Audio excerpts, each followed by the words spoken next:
I'm changing YouTube things in the background.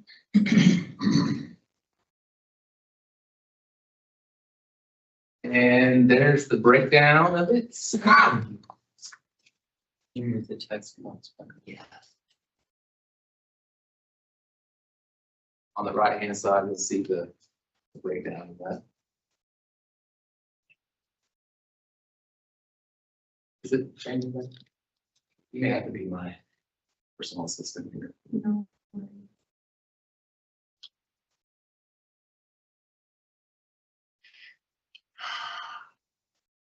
There we go. Next up is housing activities, looking at listed a little under $1.6 million to allocate towards that. 1.2 of that is going towards our home repair program. You can kind of see the breakdown of how it breaks down between project funds and program delivery. And then $334,078. Again, we're setting that aside or allocating that towards a to be determined act rehab project. There's that breakdown on the right. Administration and planning. So a little under $600,000 is going towards program administration. And $2,000 is going towards fair housing training. We offer fair housing training every year at our annual housing conference, which I believe is taking place in the fall, October-ish. Yeah, October.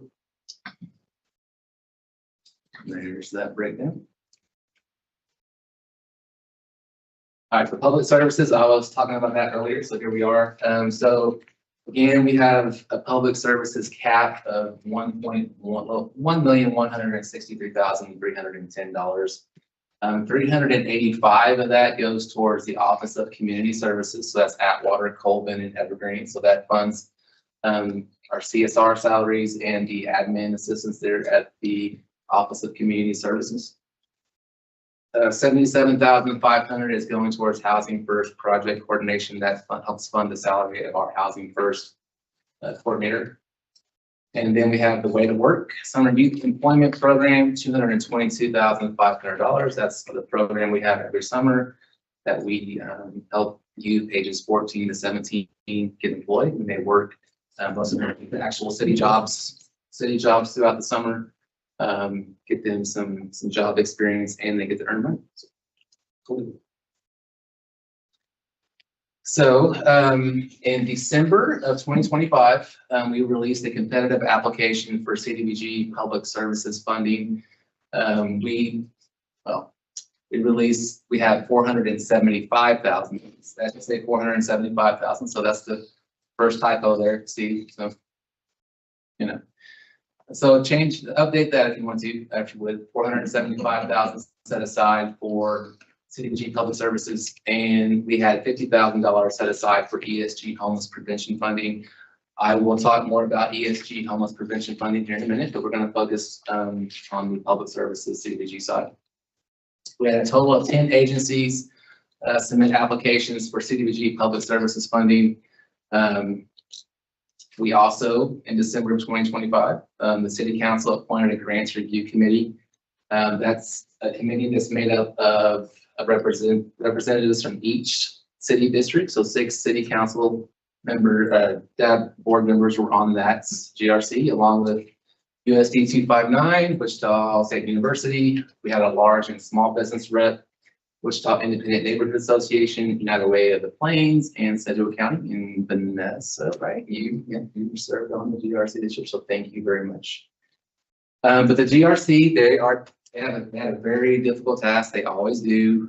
They have to look at these applications and take that $475,000 and determine how they are going to split it up between potentially 10 agencies, or how they determine to do it. Could be less than that. But the GRC, again, they reviewed the applications. They made their recommendations for funding, and the recommendations here on this slide. These recommendations will be taken to City Council. City Council has the final ultimate approval there. But you'll see we have a mix of domestic violence shelter services, so Catholic Charities Harbor House, Wichita Family Crisis Center, and Stepstone, 50,000 each. We had one homeless service provider. They have United Methodist Open Door, $50,000. That's for the Homeless Resource Center. And then the rest were youth providers. So we had Coleman Kids Club, who they operate right here again in District 3 at the Coleman Elementary, $50,000 for that program. Big Brothers Big Sisters, an mentoring program, is also $50,000. We have Prime Fit Youth Foundation. They were new the last time the GRC convened. So this will be, they're still pretty new to CDBG, but they're getting a little over 60,000 recommended there. Masters and Mentors, they're a new program. Youth Mentoring Program, 55,625, and the Wichita Children's Home, 58,746. And again, those recommendations will be taken to City Council as part of this action plan for. And there you'll see how all of that breaks down the public services. Okay, next we have our home program. And again, this funding can only be used for affordable housing to create affordable housing. And this is for the, again, low to moderate income households.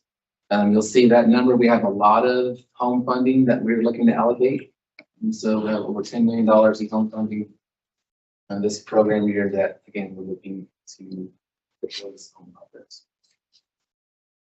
First, the home program administration. Again, it's like the CDBG administration. We set aside money for that. So we have 255,620 total, and you can see how all that breaks down. We have our home ownership program, 986,000. That's the down payment assistance program that goes hand in hand with the HDLP program, which I'll talk about here in a second. But that helps these first-time home buyers with their down payment costs. Home ARP funding, well under 4.5 million there. But that funding is going to go towards 25 units of non-congregate shelter and supportive services for such.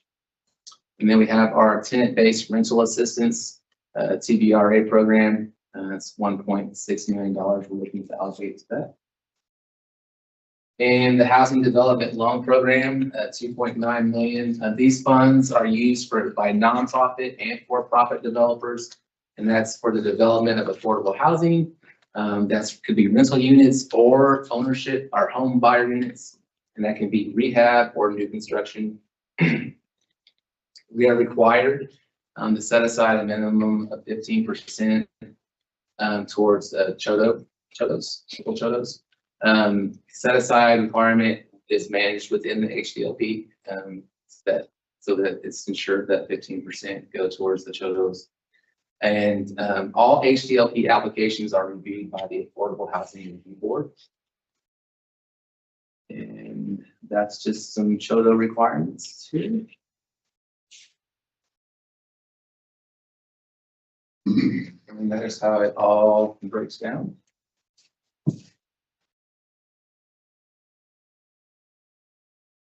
Lastly, we have the ESG program, or Emergency Solutions Grants. Total, we're allocating towards that is 431,768. And there's 3 different areas that we can use the ESG funds. One is for homeless services. And you'll see that includes shelter operations, can be outreach, essential services, rehabilitation, conversion, those kind of things. That's capped at 60%. We have homeless prevention, which is just like it sounds, preventing those from becoming homeless. So it can be rent and utility assistance for families and individuals in immediate danger of homelessness. And then the rapid rehousing program, which provides short-term rental and utility assistance to homeless.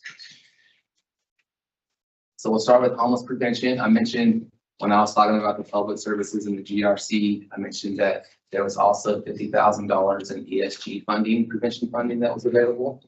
So that application was released in conjunction with the CDBG Public Services one back in December. We only had one agency that applied for that funding. Unfortunately, their application was deemed not eligible. That was looked over by the Continuum of Care. They have a team there that looks over the applications, and then housing staff as well, in conjunction with both those entities determined that application was not eligible for the homeless prevention program. So because we only had that one application and it was not eligible, the Housing and Community Services Department will utilize those funds this coming program year. Basically, it's going to be to target previously homeless households that are on rental assistance who are in danger of becoming homeless again. So it's basically designed to address the return to homelessness rate, which is around 25%. Homeless assistance, 316,893. That is going towards encampment and unsheltered coordination services.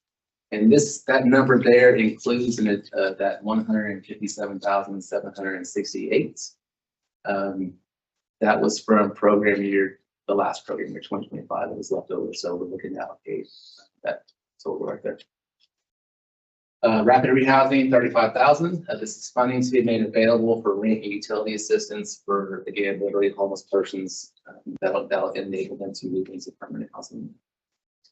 And also, just like CDBG in home, we have program administration costs there, and that's 19,875.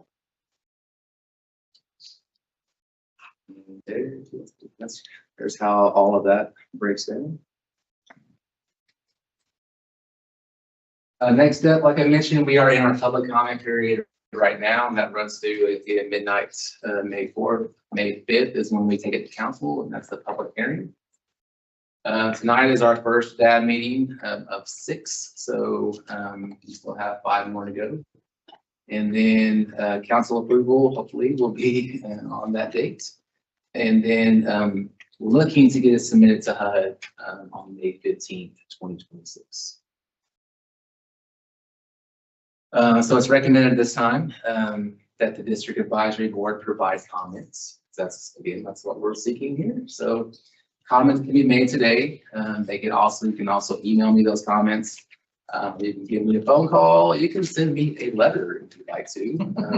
That's kind of the answer expensive, so you should probably just send me an email or call. That'd probably be better. And the full draft of the plan is available on our website. Look at that address right there. And at this time, that was a lot. That was 31 slides worth of stuff. So we did have a break in the middle. At this time, I will entertain any comments or questions. Steve is my backup today, so he helped with anything as well. So, all right, comments from that? Dan? Yes. The CDBG numbers, you said that they can be used for a lot of different things. Can any of those funds be reallocated over for Second Light backup for the funding? We're gonna have a problem. I can't, if I'm on a Word document, you can't click there. So hold on one second. yeah, I was going to show you we have. Yeah, give me 1 second to fix this really fast. All right, go for it. So for CDBG,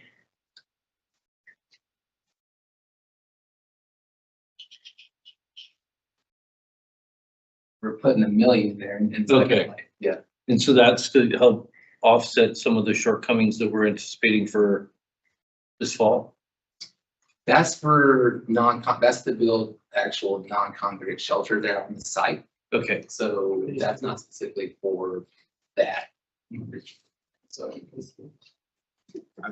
but you're saying maybe. I'm just wondering if there's any money since there's money that hasn't been contracted in the past, that if there was to be a shortcoming or shortfall this fall, as was anticipated, if any of that money could be reallocated, or if there's specific funding guidelines that would prevent that from happening. And this amount right here, this 400,000, like we're kind of setting that aside for to be determined ACT rehab projects. I believe that could potentially go into that. CDBG specifically prohibits the use of the funds for congregate shelter. Wink, wink. Next project. And a component of something TBD that isn't congregate shelter, but may happen on that campus. Okay. Perfect. Thank you. And there is, legislation in Washington right now around the 21st Housing Act, which I think could help streamline some of these processes and do it, because it gets frustrating with all the red tape that comes along with, some of these funds, what they can and can't be used for. So we'll see. It passed the Senate 89-10. And it passed the House. I think it had like 2 votes against it, but they were slightly different. So it went to conference committee, and now both chambers can't agree on it. So you gotta love politics, but hopefully it'll get done here soon, and hopefully it helps untether some of the restrictions that we have with a lot of the funding, zoning cases that we do have coming before us. I'm wondering, what is Masters and Mentors? I'm not familiar with that. So they're a new program, so they obviously specify in youth mentoring. They specifically work with low-income youth, obviously those that are incarcerated as well. But they actually use like the game of chess to mentor kids, and they've had like a pretty big success rate with that. The founder of that program was formerly incarcerated for years and years and years. Chess is one of the things that he credits for the game of chess. It's one of the things that he credits for getting his life together. Just the stuff that the patience you learn from it, the strategy you learn from it, the problem solving you learn from the game. And so he's incorporated that, started the program around the game of chess and youth mentoring. And that's new for us? Yeah.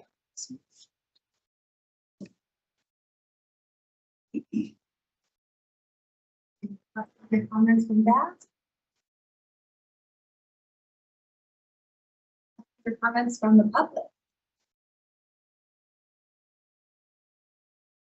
You're gonna have to pump more money into that, a lot of them before long, because we're raising our kids as there's no consequences, and when they get older, they fall off the end because there are consequences. Go to any school, there's no punishment whatsoever.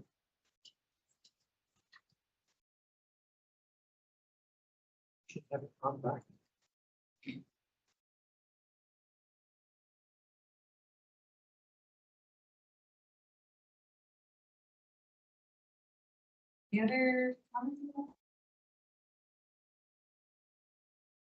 I have a question about eligibility. What can I do for my neighborhood? You know, I'm gonna go there.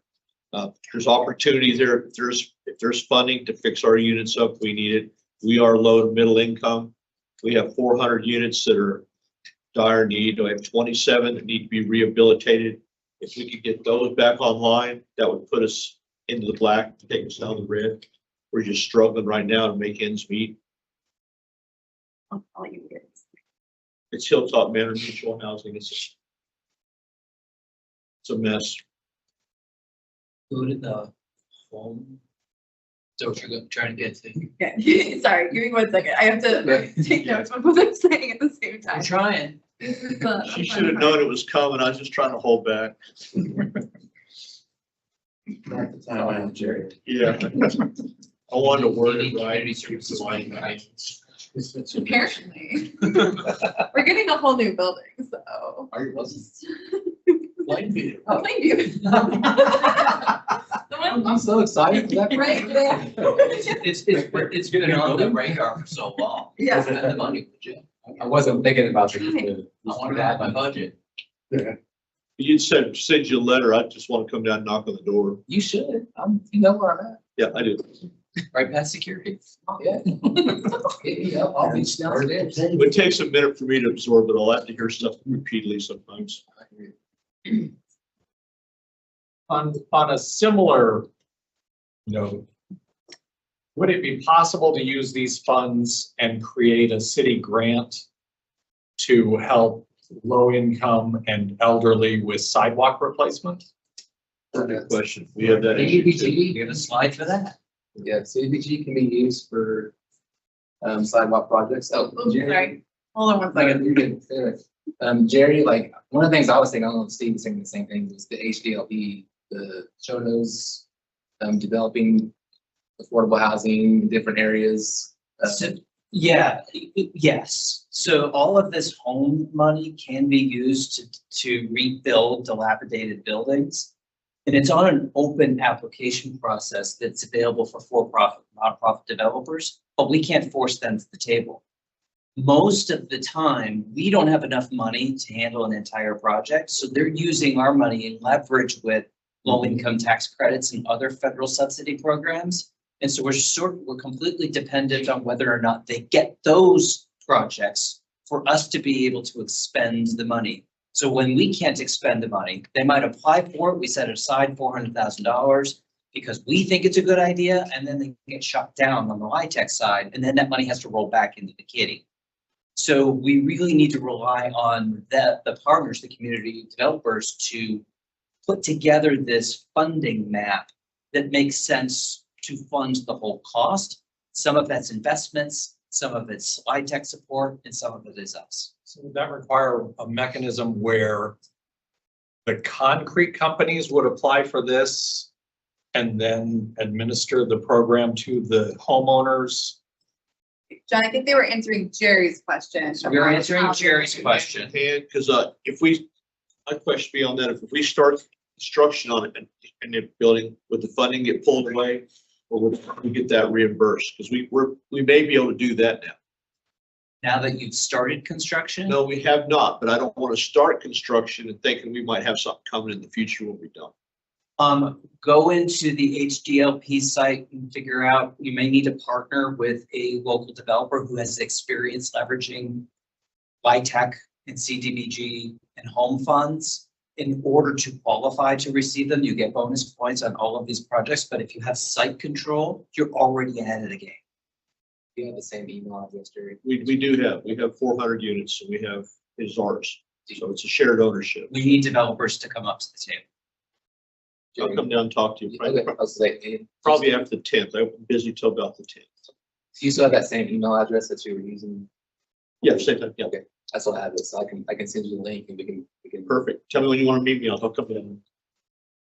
Now to the sidewalk. yeah. Okay, and let me in. There you go. It's a different question. So with CDBG, That was it.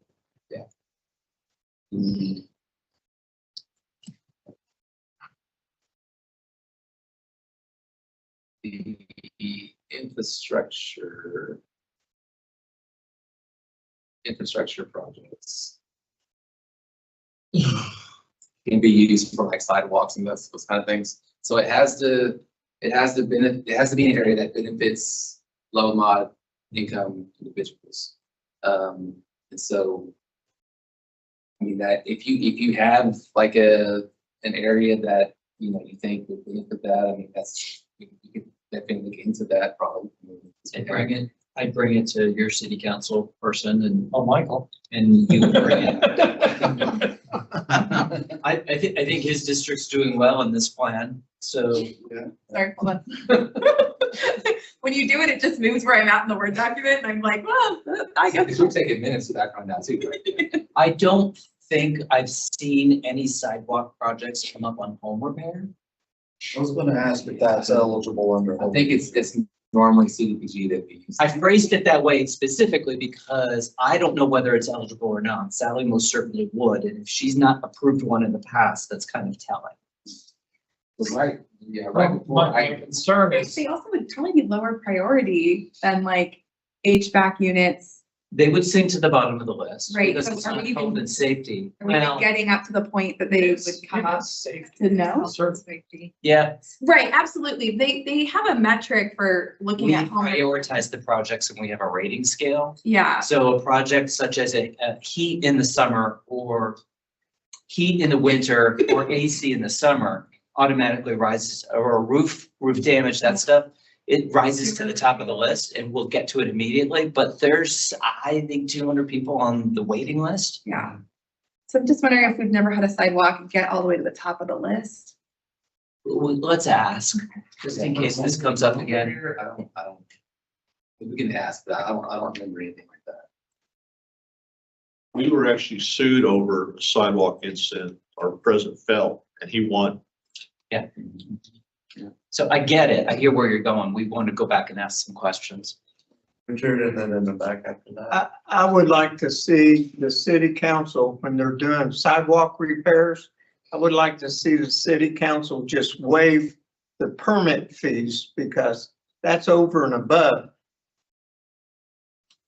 what you can afford to repair the sidewalk, and then you gotta buy a permit on top of it. Sometimes does not make it work right. The numbers don't work. And to me, we paid a permit to put the sidewalk in. City trees tear the sidewalk up. I have to pay to repair the sidewalk and then buy another permit, because I'd like to see them waive that on sidewalk repairs. I always bring the If simple. it's done by a contractor. Yeah. Well, it's, reach out to us, City Trees, sometimes we have some success about alleviating some of that cost if it is a city tree to help with that cost. So always have them reach out. We'll see what we can do with that. I raise hell. So back over to housing stuff. What's going on? I was just kind of curious, you said it only qualifies for low income. I was curious whether or not people who would qualify for rent or electricity assistance or something like that, given maybe they had to pay for a permit, that could also lump them into qualifying for something like sidewalk repair. You know, but I'm assuming that you're talking about zoning, not necessarily individuals who qualify. Yeah, Yeah. like sidewalk stuff, it would be like the area, like. Yeah, I was kind of curious if it was being able to be allocated for people who are on the assistance of any of the low income stuff, or if it was mainly for the low income area. Are you talking more the home repair? Yeah, well, he mentioned the sidewalk repair for the individuals. Yeah, like the home repair program, that's an individual household income basis. So that For homeowners. homeowners, yeah. For homeowners, yeah, that's where I was kind of curious. You said that there's a divide and it kind of qualifies only for certain people. So if they would happen to be on something like rental or electric assistance, would they be lumped into that? And possibly qualify, but for home repair. It's mostly economic based, and then safety. And I think you're asking if people who are getting rent and electricity assistance would also. Yeah, well, it wasn't through the context behind his, behind the sidewalk repair. So I'm assuming it's in an area in which a person can't afford it, or they need it, or it's a hazard of sorts. Well, if that individual is either elderly or in a low income and does happen to get some kind of rental or electric assistance, then they can say, oh, well, you do get this assistance, so thus you can be helped with the repairs of sorts. Yeah, we don't typically look for if they're already receiving energy or rental assistance, because those are coming from other organizations, so we don't always have access to all of their stuff, but we all similarly use like the same metrics. HUD kind of sets the standard for what a low or moderate income household is, and pretty much anybody who's doing an assistance program is reflecting off of those numbers. So they directly are getting HUD's numbers because they are office of HUD locally. So Mind I had an elderly individual, you know, who may Yeah. be on various forms of assistance in low income, who also needs repairs to their property and such, if they would be able to qualify for that. Yes. yeah, absolutely. any other questions, staff, comments, staff?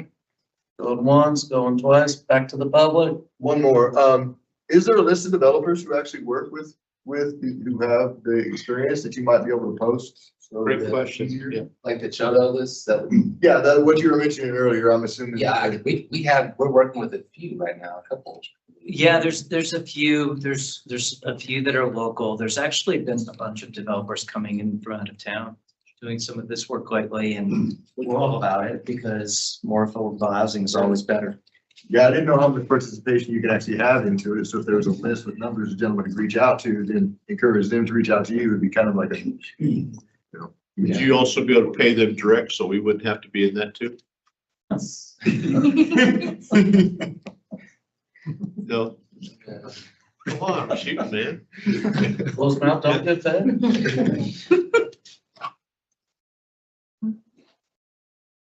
All right. Thank Well, I you. appreciate you guys. Thank you. Just remember, we're the easy day. Hey, that's up, man. I was telling somebody today, I'm glad I'm starting with number 3. There we go. Our reputation's changed over the last few years. I can appreciate that. All right, I guess it's my turn. First off, thank you guys for being here again tonight. We'll try and make this brief so we can get home before any potential weather. We are looking at possibly expanding the DAP here in the near future. We do have one spot that's reserved for a youth member. And then Councilmember Shepherd wants to actually make that a voting member as well, and potentially a member of the Mayor's Youth Council. That would bring us to 12. It's not always a good idea to have an even number. So we might go to. So it might. You can do what Ryan did and stand so far back that I can't tell anyone. I don't care anymore at this point. Obviously. I didn't know it was good. That's not what I meant. You Okay, I captured it in the minutes. We're good. So we might actually look at adding another member of DAB as well. I hope to have a full board seated by the next time we meet. This was kind of an odd month with essentially just 2 meetings. We were in Washington DC for a week, and then we had our workshop where we talked about budget issues, and then we also had an en banc yesterday because it's 5 Tuesdays. So first 3 Tuesdays are always meetings, the 4th Tuesday is a workshop. And the rare occasion that we have a 5th Tuesday, they just been intent on putting en bancs on there where we meet with the county. During the en banc, we did talk about fire consolidation. I'll be honest with you, I'm not sure that the savings are exactly there. A lot of people are talking about if we consolidate into one big department, does that mean the county firefighters are getting paid more and better benefits to catch up to Wichita firefighters? Are they getting unionized like Wichita firefighters? So we do have some differences of opinion between some council members and some county commissioners, but there are definitely things that we could continue to improve on as far as shared services, shared training, making sure that we have our stations located in the right place to actually cover county better, and vice versa moving forward. So that was yesterday. We also talked a little bit about some other issues that were not necessarily quite as high priority, I think, as that, but we talked about Kellogg expansion. We talked about just a whole host of things. But the next one that we have in late June, I believe, we're going to be talking about homeless and homeless funding, particularly Second Light. So I'm trying to get plenty of people on board with continuing funding. We do have plans that will be coming out here in the next couple of weeks about, at least short term, how we're going to help Second Light with funding moving forward. On that note, we are also starting budget season at the next district breakfast, April 11th, 9:30, Christian Faith Center. I know most of you, just about all of you, I think, have been to at least one. We're going to be talking budget issues. It's going to be more of a town hall style because I want to hear from you guys. What things do you want to see us protect? I know I've had plenty of people reach out on behalf of the library. I've had people reach out on behalf of parks. I want to see what you guys want to protect, what you guys want to improve on and increase funding for. Where do you think we are spending too much money? Do we need to lower the mill levy? Do we need to raise the mill levy? Do we need to potentially look at another sales tax in the future? Do we just need to hold steady? So really curious to hear what you guys, are thinking. So we'll have a budget presentation and then it'll go out to kind of get feedback from the public. So, tell everybody again, I mean, if that bacon and eggs and honey isn't enough of a drive to get you guys there, I don't know what else to do for you, but, the budget certainly is going to be one of the main topics we talk about. So again, next Saturday, April 11th, I will be off my Lent diet, so you guys will get to see me chow down again. Kind of along that note with,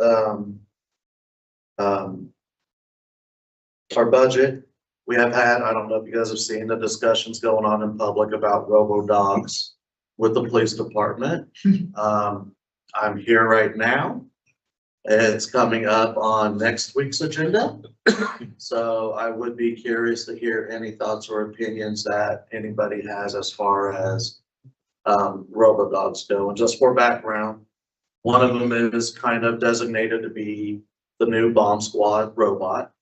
The last officer we actually lost in the line of duty was in the bomb squad. The other one is more for SWAT kind of active shooter, hold up in an apartment kind of deal to help with that. So I'll open it up. Anybody have any thoughts, concerns? Would that SWAT dog be capable of doing building searches? Like all these vacant buildings, would they be able to use that to deploy as training and actively use it on a more consistent basis so we can get our money's worth out of it? That's a good question. I'll make sure to ask that. It has limitations. I mean, it's able to move around a lot better than the robots that we have right now. I'm not sure, it would be used in search and rescue, but I'm not so sure about just searching vacant buildings. Are you talking just boarded up buildings, sending them into? Being able to use as thermal and heat scan, to be able to more thoroughly search without putting a dog or an officer in there. I will ask on that. I don't believe that's necessarily in the plans for it. When they were talking about the incidents where they could have used it in the last year, I think there were maybe 30 instances or so as far as the bomb squad and maybe 40 instances as far as SWAT team. So I'm not sure that that would be part of it, but I will ask that. Jared? What he mentioned, are they strong enough to tear down walls to go through stuff like that too? No, they They're got kind of a, dainty. essentially a 70-pound drag force. So they would be able to drag like maybe a. So they small could go child through or obstacles or something. not, they're gonna have to go around it all. Yeah, we don't have RoboCop quite yet, but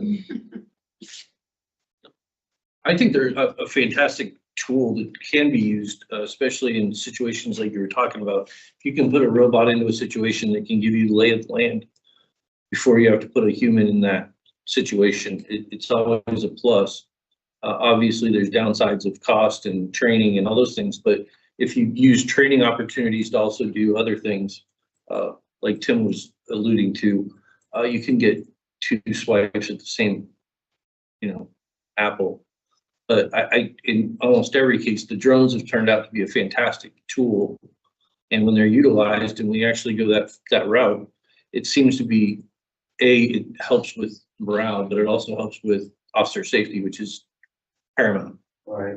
And a little background on the budget issues too. It's actually in the CIP. That's our list of kind of infrastructure buys that we have. It's a 10-year program that we look at. So it's in the CIP for next year.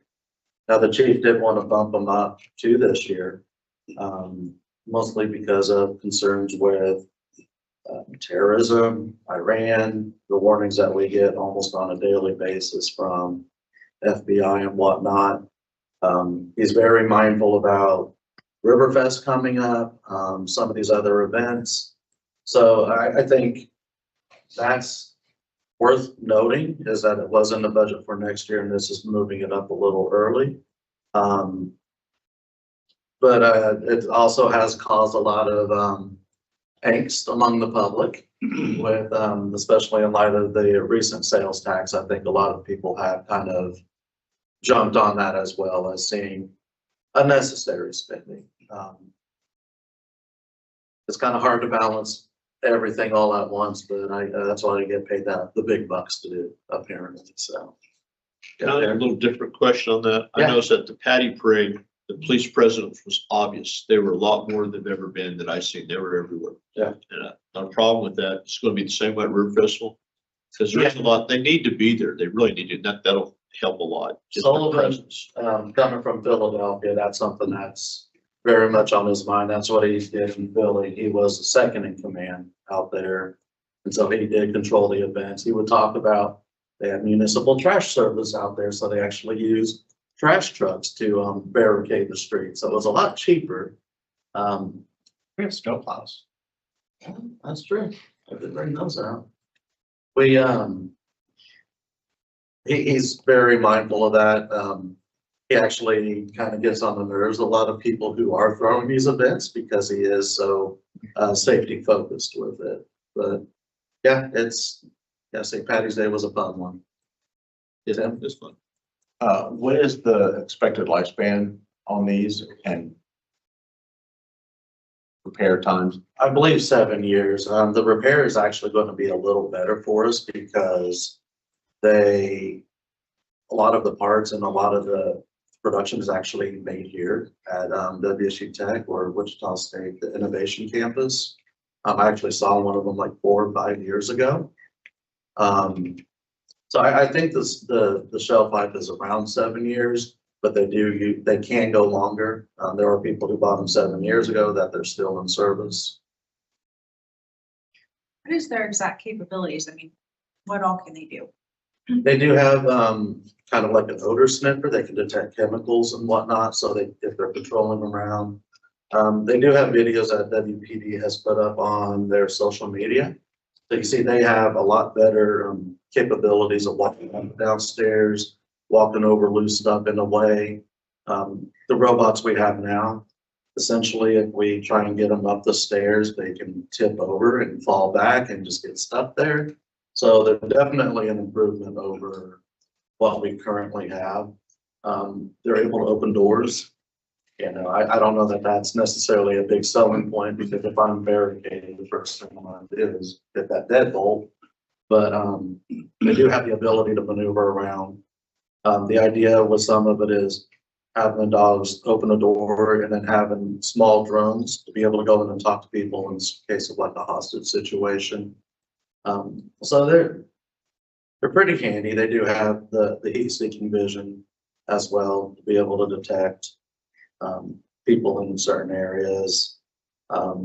Ability to lift up against 70-pound force. So if we need to pick up some package and move it away from the public or from buildings to a safer spot, they're able to pick it up and do that.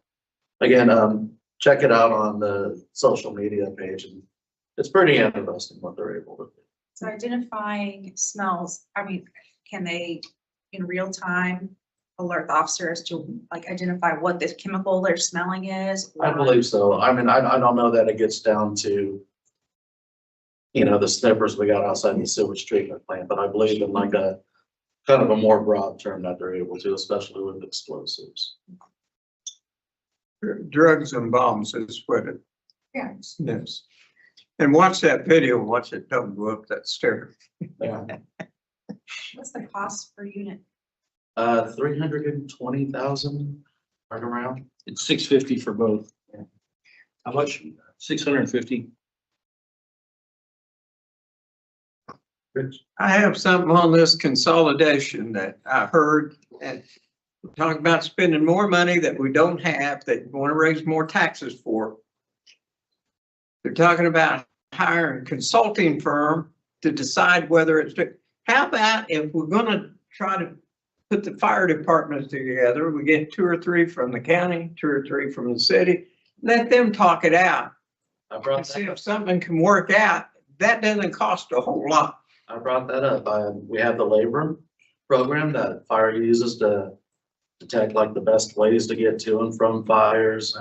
It does a lot of the analysis that we rely on. And we've had staff discussing this for years, so I agreed. I brought it up during the en banc. And some, To hear what staff thinks before we go out for. some of them guys can probably tell you better ways that, well, instead of doing the whole county, if we move this one here and that one there, same way with Parks and Recreation, you know, the biggest parks, Sedgwick County Parks, but we go by there every day going somewhere else to mow a Right. park. Yep, I hear you. And Parks is one of the ones that we're looking at as well. I think that one, cultural services might be a little easier lift to start with. And then I got one more thing to add. Yeah. Instead of giving Ruffin all this money to rent these buildings, why don't we buy another school or two and start moving into them and break. That's county. That's county. And they actually bought, the Envision building, downtown, and they are moving their offices there. Yeah. So yeah, they've been, You're right, the county does more stupid things than the city, but. please, make some pressure on it. The minutes do not reflect that Councilor. Not directly. If we're done with RoboDog, moving on, another thing I'm totally against, and I spoke up against it, paid parking at City Hall. You will still be able to get your tickets validated. You will still be able to get them validated. It's gonna be a weird process to work through at the beginning. But whenever we were hearing this in workshop, I don't feel like people should have to pay money to come and petition their government, speak to their government. We're good quarter on board. Yeah, yeah. So, again, everything would look different if I was a council of one, but I'm a council of seven, so. Last thing, we, our chair and our vice chair, both left that last time around, so next month, why don't you guys think on it, people who are willing, to step up and serve as chair or vice chair. We'll have elections next time around. Hopefully, again, we'll have a dad built by then, so that way everybody can have a say. But yeah, think on it. I don't want to keep running these meetings. I like to just zone out and watch the Rockets all day long, so. But go ahead and think on it and see, if it's something you guys are interested in, and we'll just do elections next time around. So with that, any other questions or comments? All right, if there's ever any cookies left, I don't know if there are, please take them. Everybody get home safe. I hope to see you at the district breakfast. If not, I'll see you back here in a month. Rick, you're always a blast. Yeah. For adjournment, I move to adjourn. Second. All in Aye. favor? Aye. All opposed? No one? Thank you.